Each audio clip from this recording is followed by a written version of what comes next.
Futia from Brockport, and he's going to talk to us about some work you do with thiamine deficiency in Lake Ontario, Samoa. Thank you, Dan. So, as Dan mentioned, this is a study on thiamine deficiency, which is part of my thesis project out of College Brockport. So, for this project, the objective is to determine the status and extent of thiamine deficiency complex, or TDC, in Lake Ontario salmonines. And you can see here are some of the species that we were able to collect for the project.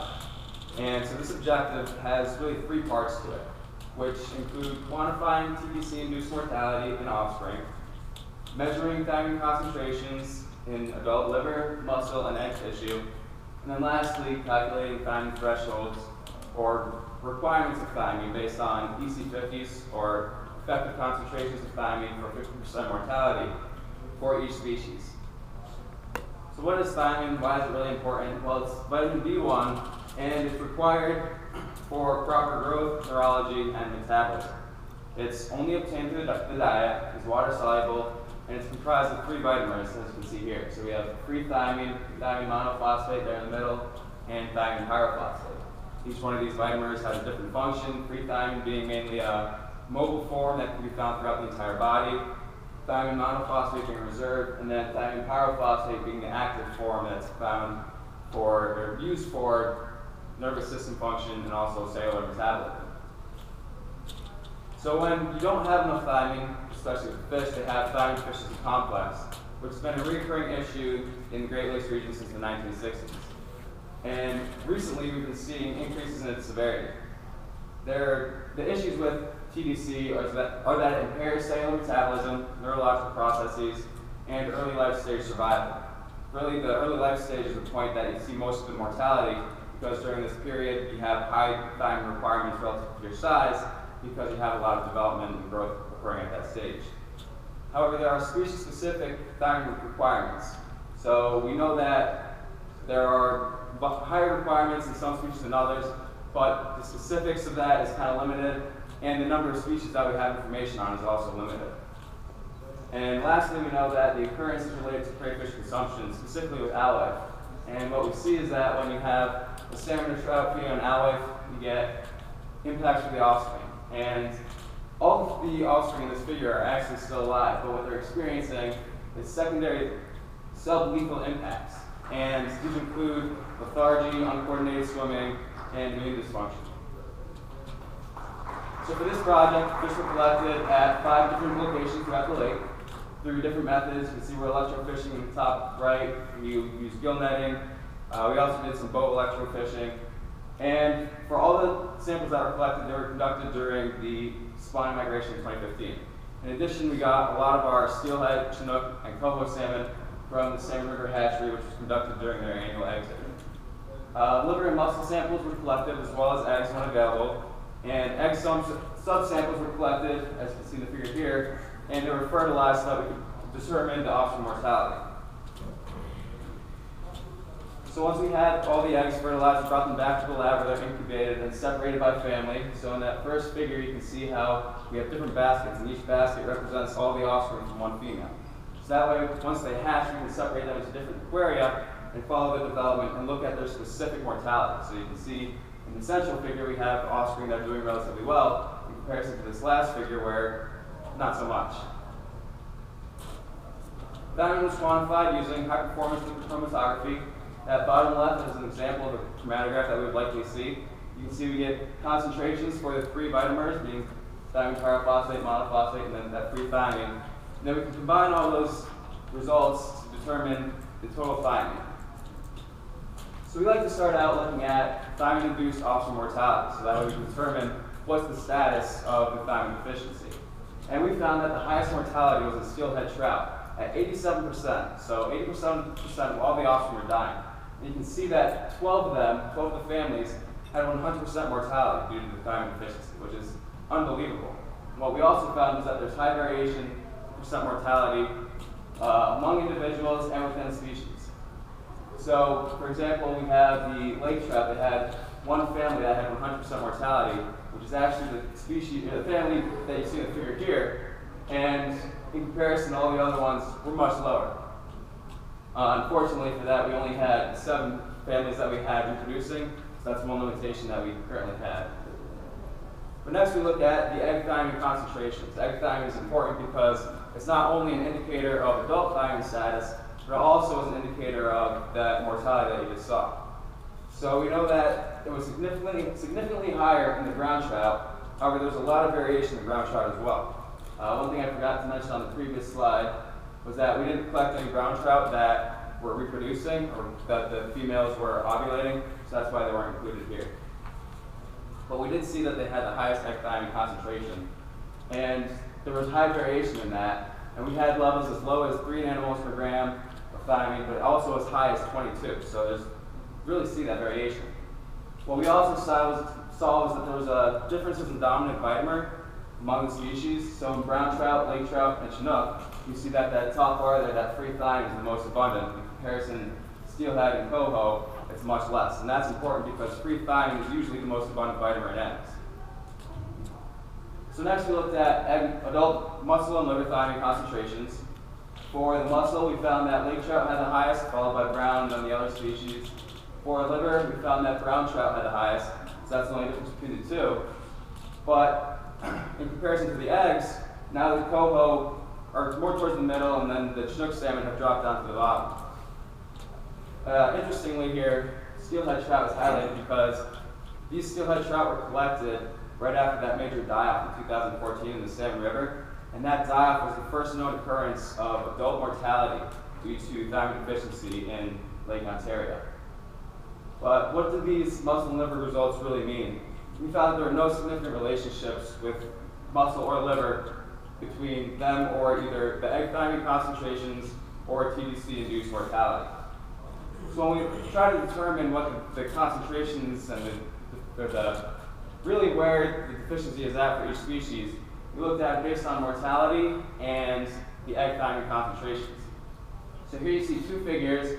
The one on the left there is based off of free thiamine, the one on the right is based off of total thiamine, and it's relating those values to the TDC-induced offspring mortality. And so what we did was we ran 3 parameter logistical curves to determine where there really is a drop-off or where that threshold level is based on the EC50. And for free thiamine, we found that for steelhead, it's about 0.74 nanomoles per gram. And total thiamine, while it's not significant, it was still pretty high at 5.8 nanomoles per gram. So that's meaning that they have a really high requirement of thiamine. Next, we looked at coho being the next highest in mortality, and you can see that their values were a little bit lower than the steelhead, being at 0.5 and 3.3, which means that they have less of a requirement. And you can see that with their lower mortality. Unfortunately, for at least the free thiamine, we didn't have too large of a gradient, so that's one limitation that we had. For total thiamine, we had a little bit more of a gradient, but you can see how the response isn't quite as, the R-squared value wasn't quite as, or it was strong, but it didn't look too pretty,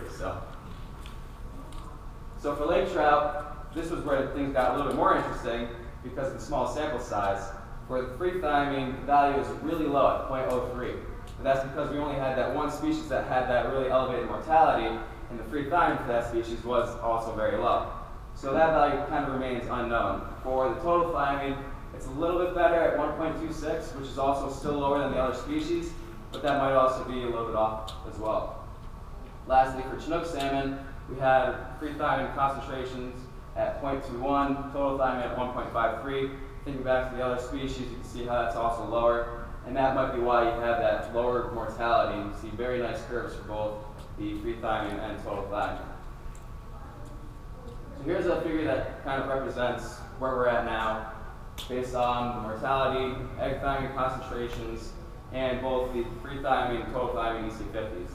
And what we're really seeing is that steelhead trout and coho salmon have the highest thiamine requirements, and also that relates to their highest species mortality, or the offspring mortality.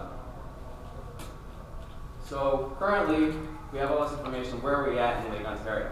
Why does this really matter? Well, we know that TDC is impacting salmonines in Lake Ontario. And while we saw it in the adult steelhead in 2014, we know that it's also occurring in the other species as well. And we're also knowing that all these species are having increased offspring mortality. However, these results are species specific. So we know that the steelhead and the coho were most susceptible to TDC. one thing that's interesting is if you think back to the egg thiamine concentrations, steelhead and coho were the ones that had that really small amount of free thiamine in their eggs. So whether that's due to differences in life history or different requirements of free thiamine, different use, if they require it more, that might be something that is impacting their survival. So we know that there are also additional offspring mortality due to secondary impacts. So that lethargy and that uncoordinated swimming causes these offspring to be a lot more susceptible to predation, and it also has impacts on their immune dysfunction, so they're more susceptible to having issues with their health in that sense. So currently, the issue of thiamine deficiency complex is being mitigated specifically at hatcheries where all offspring are being treated with thiamine. So as a result, they're having a lot more successful reproduction rates and offspring survival, so that way we're able to get stocking numbers out into the lake. In the future, we are currently conducting a second year of sampling. We just finished up actually collecting all the samples this last December, and we're currently processing the thiamine and assessing offspring mortality. Fortunately, we were able to target brown trout during their spawn period, so we were able to get mortality, and we're excited to see where that's at. And we were able to get a few more lake trout, as you can see in the figure here, but our sample size was again limited. We also hope to incorporate fatty acid analyses, looking at fatty acids of prey and predator species, of these predators specifically, and to look at potential links with diet. So we know that's related to owlet, but maybe they're feeding on different species or feeding on different organisms, or even within species like that brown trout, we saw a lot of variation. Maybe that's related to diet as well. So for diet, the main species that we really want to target are the rainbow smelt owlet and round goby. And another thing that we would like to look into is addressing potential causes of thiamine deficiency. We know right now there's a lot of literature out there about thiaminase, and thiaminase is present in crayfish, specifically the alewife. However, there have been one study conducted recently showed that the bacteria that's producing thiaminase doesn't produce enough to cause the deficiencies that we're seeing. So that kind of raises the whole question of what else could there be? Well, in the Baltic Sea, there are also issues with thiamine deficiency, and they found a strong correlation between the lipid content in the prey and thiamine deficiency. The idea there is that the more lipid content you have in your prey, the more thiamine you need for that cellular metabolism, and as a result, you don't have enough thiamine left to send to reserves for the eggs. So that's something that we hope to conduct in Lake Ontario and also have some in-lab studies to see if that really is an important factor. There are many people that we'd like to thank for their assistance with this project, especially in New York State Salmon River Hatchery, where we, as I mentioned before, we get most of our Chinook, coho, and steelhead trout. Also, USGS Lake Ontario Biological Station and New York State DEC for assistance collecting samples. Douglas and Salmon Run, they let us use their facility at one point to collect additional samples as well. Laboratory assistance from multiple students at the College of Brockport and Dr. Rinchard's lab. And funding for this project was available through the Great Lakes Research Consortium Student Grants to Support Research and New York State Great Lakes Protection Fund. And travel support was provided through the Columbus Splendor Travel Award. With that, I will be happy to take any questions.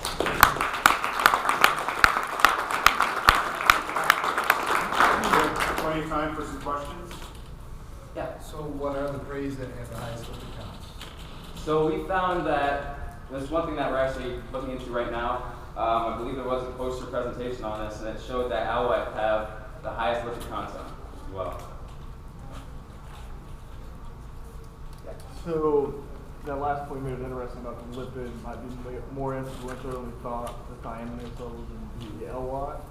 Now with the current status of Lake Ontario's LY community, how will that change this thiaminase? Well, because what you said, because if it would be what we're thinking now with the decline in LY, it might thiamine deficiencies might get better in the future. But if you're suggesting that it might be lipid related, they could still have this deficiency from other forage items, even native fish. Right. One thing that's actually interesting, you mentioned how LY populations are declining. There was one study where they saw that the thiamine concentrations in salmon and trout were actually lower, thiamine concentrations were lower when owlet concentrations or populations were lower. So there was one dip. And so that might actually kind of support this, is that there's less owlet to have less competition, there will be a lot more fatty, and then as a result, then they have the thiamine levels in the adult salmon and trout are lower. it'd be interesting to look at native species, maybe especially like Cisco, their reintroduction, look at their lipid content and see if that is significantly different than the L-life, and see if that's something that could be a viable option for the decrease in thiamine deficiency. It would seem like it'd be a fattier fish, a Cisco compared to an LY. Yeah, but it'd be interesting to compare. It So. would be, thank you. Okay. Thanks, Matt.